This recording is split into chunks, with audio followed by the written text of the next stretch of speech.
Hello, everyone, and welcome to the closing session of the 8th ICLDC. In a few moments, we will hear our closing plenary address, which will be followed by a live question and answer period. So as you are watching the presentation, please feel free to type any questions you have into the Q&A box in Zoom. After the Q&A period, please stay with us for a brief closing ceremony to the conference. At this time, it is my great pleasure to introduce our closing plenary speakers, Dr. Michal Temkin Martinez and Ms. Selda Delsooz, who will shortly be talking to us today about language work in displaced communities, collaboration toward a more just life in the diaspora. Michal Temkin Martinez is a professor in the Department of English at Boise State University, where she is the director of the Mary Ellen Ryder Linguistics Lab and the chair of the Linguistics Program. Over the last decade, Michal's research interests have increasingly turned towards language description and language activism with the many languages spoken by people who arrived as refugees to Boise, Idaho in the United States.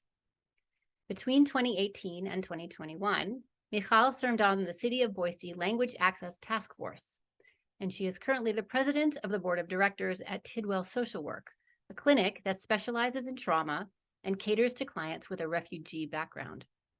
She is also part of the collaborative team that connects Boise State University to the broad network of refugee resettlement agencies in that area.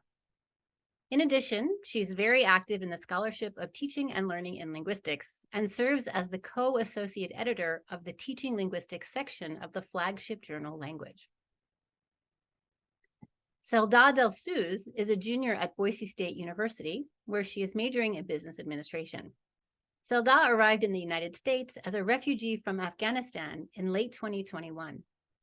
Prior to resettling in Boise, she had been a university student, but her schooling was interrupted by her family's move to the United States. She was able to re-enroll at Boise State University in January of 2022, thanks in part to a program called Global Talent, which normally helps professionals who have already earned their degrees seek further training to gain certification in their field, and with the financial support of One Refugee, which helps college-age students of refugee background navigate the American university system. Selda is now an intern with One Refugee, helping with fundraising and development to ensure that other newly arriving young people have access to education. Selda has also worked in the English language support program at Boise State, and last year she served as the Dari language consultant in the field methods course in the linguistics program at Boise State, which is how she and Michal met. Please join me in welcoming Selda and Michal. Thank you, Andrea, for your welcome remarks. We're glad to be joining all of you today from our Boise State University campus, which operates on the unceded homeland of the Shoshone and Bannock people. We thank the organizers for inviting us to be part of the 8th International Conference on Language Documentation and Conservation, hosted by the University of Hawaii at Manoa, which resides on the lands of the Kanaka Maoli, and we recognize that their land was yielded under duress by Her Majesty Queen Liliuokalani to prevent the bloodshed of her people. Shalom, my name is Michal Temkin Martinez, and I use she/her pronouns. I'm originally from Israel, and I am professor of linguistics at Boise State University. Assalamu alaikum. My name is Selda Delsooz, and I use she/her pronouns. I'm from Afghanistan, and I'm an undergraduate business administration student at Boise State University. In today's talk, we will be discussing the role that collaboration plays in our work with community members who were forcefully displaced and who arrived in the U.S. as refugees. Our aim is to emphasize the importance that these collaborations have in supporting a more just experience for these new members as they become part of our communities. We want to acknowledge that a big part of the lens adopted here for our work comes from the context in which we operate. We live in Boise, Idaho, which is a designated resettlement city in the northwestern United States. Our city is state capital and has a population of under 250,000 people, and is one of the only 2 resettlement cities in our state. 2 additional relevant pieces of our context are the fact that the resettlement process is managed by local non-government agencies, and that our institution values community engagement and has formally acknowledged collaborations with these organizations. The work we will describe today has been done in large part by faculty and staff of the Linguistics Department and can be broadly summarized as the training of undergraduate students in linguistics to do linguistics and to utilize the skills they acquire throughout their academic training to best serve local communities. Upon completion of our program, our students acquire the skills and understanding to carry out language documentation projects, to teach English, to think broadly and critically about language access issues, and to work with resettlement agencies on solving a wide range of language-related issues. Most students graduate having spent time with those who arrive into our communities as refugees, and several of our faculty members are situated within the networks that work to resolve resettlement-related issues. Over the past 12 years, we've offered an undergraduate capstone course in field methods. In that course, we've aimed to document languages spoken by members of our community who arrived as refugees. And our intent was to work with established communities so we can seek advice and approval from community leaders and be able to contribute to community goals. For this reason, we've worked with 3 organizations of various African backgrounds, and our students had the opportunities to learn about several of the languages spoken in Africa. In 2021, with the influx of new arrivals from Afghanistan, we wanted our students to learn more about the languages and cultures of that country, and so we were delighted to work with Selda and to learn about dairy. Over time, as my colleagues and I have worked with different communities, we've engaged in some long-term projects. 2 such projects are a bilingual Chizigula English dictionary edited by Moliko Mberwa, John Daly, and myself, and a collection of proverbs in Kibembe compiled by Muyenge Mtangwa Kamulete, Alex Ilungo Muzaliwa, and Tim Thornes. In today's talk, we'll share with you the way that we approach our work. Our main message is that we believe that we cannot center justice in language work if it is the only work that we do within a vulnerable community. We hope to provide you with a glimpse into the work that we do in our particular context, and that you are able to apply some of the principles that we use in your own work as well. In order to introduce you to our work, we will start by explaining forced migration as it relates to refugee resettlement. We will then discuss the kinds of opportunities that exist for linguists to collaborate with others in the community and to train linguistic students to meet community members' needs. Let's begin with definitions and background information about forced migration and refugee resettlement. In our talk, we will be discussing international migration that is the result of an involuntary or coerced movement of people away from their home. Although there are many similarities between internal displacement of indigenous people and ethnic minorities and international displacement of refugees, we will be speaking about the latter only. 2022 was a milestone year for refugee resettlement, with a global population of those seeking refuge due to war, persecution, or human rights violations surpassing the 100 million mark. Of this large number, only a small fraction of those eligible are actually resettled. The rest either live in refugee camps for the rest of their lives or are able to return home after some of the crises are resolved. As you can imagine, this continuous journey toward resettlement can lead to loss of identity due to the need to adapt to their new surroundings and culture. The United Nations High Commission for Refugees defines refugees as people who flee their country due to war, violence, conflict, and persecution. Importantly, they must cross international borders and seek refuge in another country in order to be able to submit their application for refugee status. They often have to leave everything behind, including homes, personal belongings, jobs, and even family and loved ones. In the United States, refugees are screened through a rigorous security vetting process, which may take as little as 8 months and as long as 15 years. Because of this, upon entry to the United States, refugees are granted permanent residency and are offered a path to citizenship. In the field of forced migration and refugee studies, scholars have asserted that academic research must complement humanitarian and political responses to ensure justice for displaced persons. However, like most vulnerable populations, resettled refugees are over-researched and not always directly served by the results of the research conducted. This is important to keep in mind when approaching community members about wanting to do language work with them. They may not immediately see the benefits to collaborating and may feel like subjects rather than collaborators whose needs and interests matter. You may have heard of other types of migrants who seek legal status across international borders.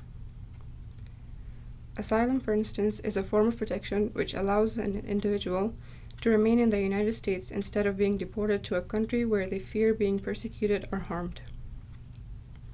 Asylum seekers are not legally recognized as refugees, and they have to wait a long time to get a decision on their asylum claim. On the other hand, humanitarian parole allows people who may be ineligible for admission into the United States to be in the United States for a temporary period for urgent humanitarian reasons or significant public benefit.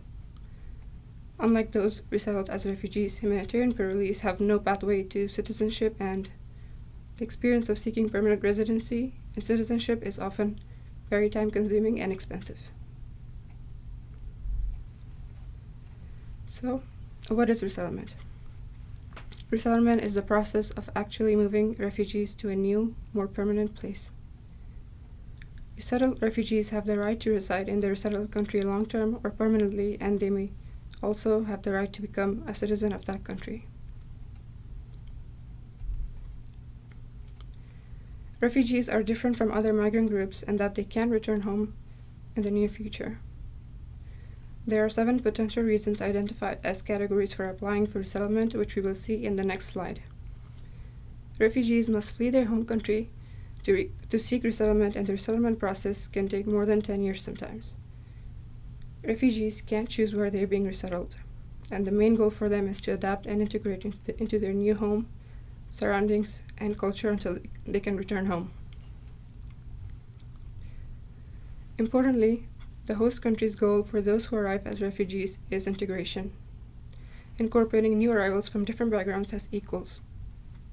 However, in the US, under the previous administration, this goal was reworded to insist that refugees must assimilate or fully adapt to the ways of their new home country. In this graph, we see the number of application submissions in 2022 for each of the 7 categories used to determine refugee status. The graph illustrates that the highest number of cases submitted to UNHCR were for legal and physical protection needs, followed by survivors of violence, women and girls at risk, people with no alternative solutions, and children at risk. Those seeking refuge for medical needs and for family reunification made up the smallest groups of applicants. The number of globally displaced people has reached 103 million people, of which 32.5 million are refugees. Historically, the US has resettled only half of 1% of the world's refugees. Once assigned to the US for resettlement, the US Office of Refugees is the one who determines where in the US new arrivals will go. Resettlement is administered at a state level, and each state determines whether the process is managed by state government agencies or NGOs. After the assignment to the US is completed, the approval process can take an additional 2 years. As we mentioned earlier, refugees are granted residency or a green card when arriving in the US. An important resettlement goal in the US is financial self-sufficiency. So adults are enrolled in intensive English learning programs to help them learn enough English to gain employment. Further or higher education is not really something that they're encouraged to pursue. Subsidies are available for these language learning programs for up to 8 months, but if they're offered a job before the 8 months are over, they must accept the job. In most cases, this results in discontinuation of their language learning journey altogether. Also, elders who are not of working age have 6 years to become citizens so that they can access Social Security and Medicare. As you can imagine, there are strong ties between forced migration, refugee resettlement, and language endangerment. Though this isn't the case for all persecuted groups, in many cases, ethnic discrimination and persecution are aimed towards groups of speakers of languages that are also minoritized. Because of this, many refugees are multilingual, and their home languages are not the languages taught to their children in schools, even in their homeland. Additionally, the need to flee one's country in order to be able to apply for refugee status creates a scenario where both adults and children are likely to acquire the lingua franca of an additional location, either the host country or the refugee camp where they're staying, with the understanding that proficiency in that language will help them communicate with other refugees and allow children to be able to gain access to education while awaiting resettlement. Finally, after resettlement, many resettled refugees aim to increase their English proficiency so that they can improve their economic prospects. This is aligned with the goals set for them by the resettlement program, but improving their children's English proficiency skills is likely prioritized over maintaining their home language. Now that we have a broader understanding of forced migration and refugee resettlement, we'd like to introduce you to the local context for us in the work that we do.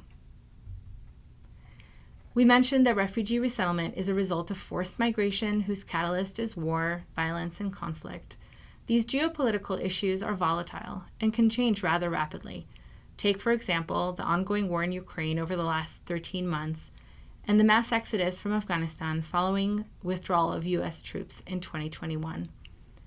These changes are reflected in the top 5 languages spoken by new arrivals in Boise in each year. Now, there are several flaws with these figures. For example, the intake process doesn't take into consideration the multilingual context that I just mentioned, which means that most families only report one language, usually a language that is either an official language in their home country or the lingua franca in the refugee camps that they arrived from. This is why we have languages like French and Swahili represented here. We also mentioned that in the U.S., each state manages the resettlement process and can opt to assign it to either a government agency or a non-government organization. In Idaho, we have 2 resettlement cities, and the process is managed by NGOs such as the International Rescue Committee and Catholic Charities, as well as the regional organization called JANUS, which houses the Idaho Office of Refugees and the English Language Center. In addition to these NGOs, Boise was designated an official welcoming city in 2019. This designation is bestowed upon cities that apply to undergo a rigorous assessment of inclusive practices that aim to unify immigrants and U.S.-born community members. In Boise, a large part of inclusive practices are illustrated through the Neighbors United Network, a collaborative initiative to help refugees successfully integrate and thrive in Boise. The network is made up of community leaders, policymakers, service agency representatives, resettled refugees, volunteers, educators, and more, and their primary mission is to identify and improve resources for refugee resettlement. There are also several religious organizations that have long-term projects to help with those who arrived as refugees, holding clothing and furniture collection drives for new arrivals and lending their unused land for farming for both consumption by families and for selling at local farmers markets.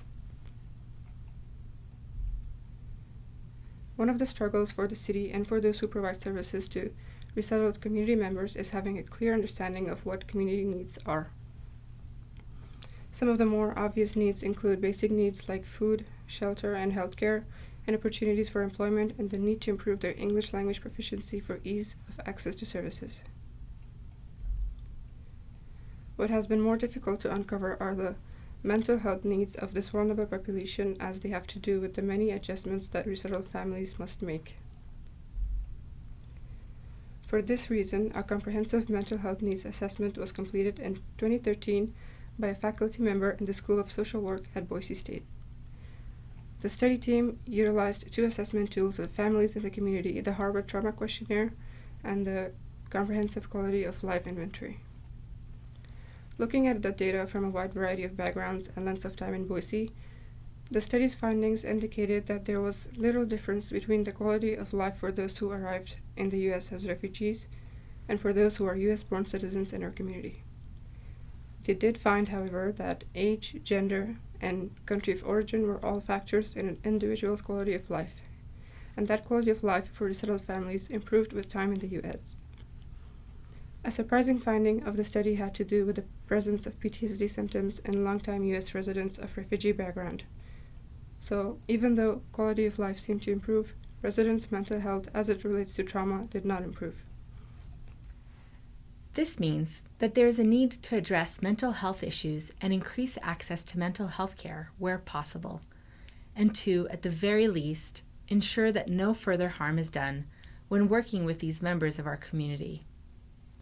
It also was a good reminder for city officials and resettlement agencies that there is a need to advocate for sustained mental health support for those who are resettled, and that service providers should be trained in trauma-informed practices. While those directly involved in resettlement in our city are highly trained in these methods, that is not the case for service providers who work with the community as a whole.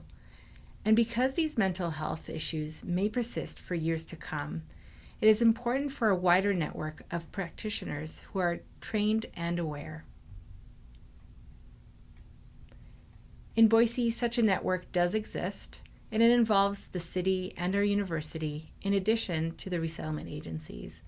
As such, my colleagues and I have found various ways to be part of the network. Some of the main nodes in this network are our university, the resettlement agencies, and the city of Boise. There is one particular part of the network that I'd like to call your attention to, and that is the Refugee Collaboration Group. This is a group comprised of members of our campus community, the resettlement agencies, and the city, and it has been a catalyst for many collaborative efforts over the years, such as the Idaho Conference on Refugees, which is held annually on our campus. In addition to helping partner faculty members with resettlement agencies who are in need of research and assessment assistance, it has also allowed members of our campus to reflect and improve the way that we serve students of refugee backgrounds. An important aspect of why faculty are able to play this role in the community is the fact that it aligns well with the values of our institutions. Our involvement at the local and regional levels is supported and encouraged, and our college has also adopted the Boyer model of broadening scholarship to also include the scholarship of application and the scholarship of engagement, which are highly relevant to this work. This affords our linguistics faculty the opportunity to engage in more community-centered work that addresses and advocates for community needs rather than an individual faculty member's research needs. It has also allowed us to prioritize relational accountability to our community members and has opened up our ability to not just model advocacy, but also to explicitly teach it to our students as part of our disciplinary scholarship. This philosophy is shared by many of my Boise State colleagues in our collaboration group, but even in our small linguistics department of 5 faculty members, the 3 of us who work with those who arrived as refugees are often involved in ways that transcend our research and our work. My colleagues, Dr. Casey Etsy and Gail Shuck, are both applied linguists whose training has been on language teaching and learning. In Boise, the 2 of them have found ways to contribute to the networks that support community members through involvement in the Neighbors United network and through providing opportunities for students to engage in service learning projects involving language learning and program assessment. Dr. Etsy has also utilized her background in program assessment to help in the city's bid with Welcoming America and through administering a program for students to help teach English and civics to elders in the community in order to help them with the task of becoming naturalized citizens. Dr. Shuck directs English language support programs on our campus and has led the efforts in identifying students of refugee backgrounds so that the university can better serve those students and their unique needs.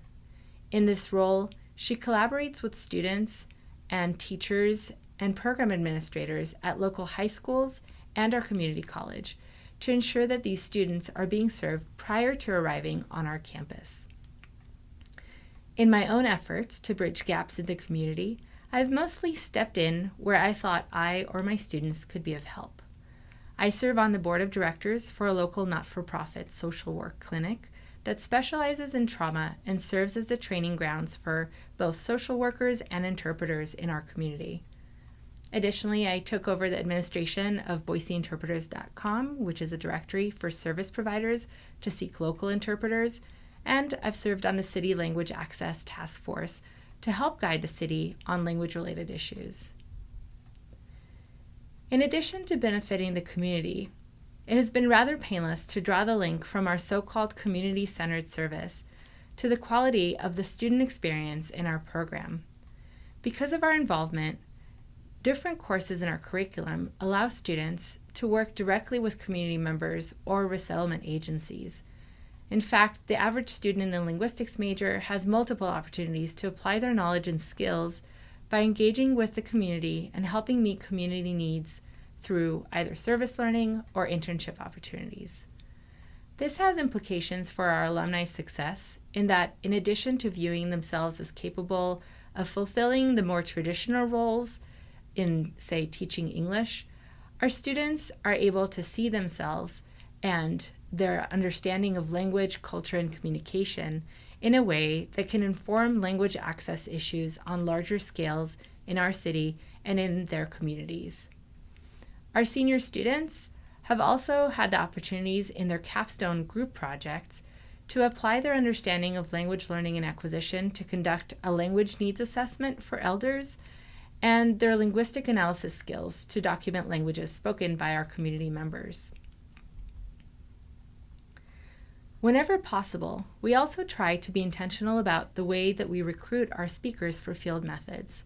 Over the years, we've formed relationships with community leaders and asked for permission to work on language spoken in their communities. We also consult the leaders about who might be a good language consultant and what long-term language-related needs they might have. Here are some of our language consultants and community collaborators from the past.